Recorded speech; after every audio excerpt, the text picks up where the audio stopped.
শহীদ শরীফ ওসমান হাদির আত্মার মাগফিরাত কামনায় কিশোরগঞ্জে কোরআন খতম ও দোয়া মাহফিল অনুষ্ঠিত হয়েছে।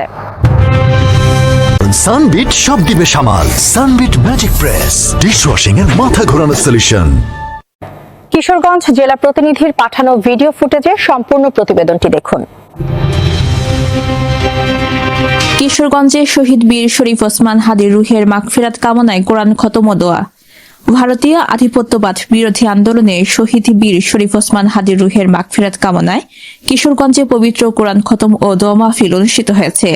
শুক্রবার ২৬ ডিসেম্বর বিকাল ৪টায় কিশোরগঞ্জ গুরুদয়াল সরকারি কলেজের মুক্তমঞ্চে কিশোরগঞ্জবাসীর আয়োজনে এ ধর্মীয় কর্মসূচির আয়োজন করা হয়। অনুষ্ঠানে জেলার অর্ধ শতাধিক মাদ্রাসার হাফেজ শিক্ষার্থীদের অংশগ্রহণে পবিত্র কোরআন খতম সম্পন্ন করা হয়। এ সময় সংক্ষিপ্ত আলোচনা রাখেন নীলগঞ্জ মাদ্রাসার মোহতামিম মুফতি মাওলানা ইলিয়াস কাশেমি, মুফতি আব্দুল্লাহ সাদেক, তানফির এনায়েত, সাইফ সিরাজ, কামরুল হাসান, মীর শহীদুল্লাহ ও হিসাম আবরার সহ অন্যান্য মেহমানবৃন্দ। কোরআন খতম শেষে মোনাজাত পরিচালনা করেন মুফতি মাওলানা ইলিয়াস কাশেমি। অনুষ্ঠানে সভাপতিত্ব ও পরিচালনার দায়িত্বে ছিলেন কিশোরগঞ্জবাসীর আহ্বায়ক সামাদ ইসমাইল। সীমা আক্তার, চ্যানেল 7, ঢাকা।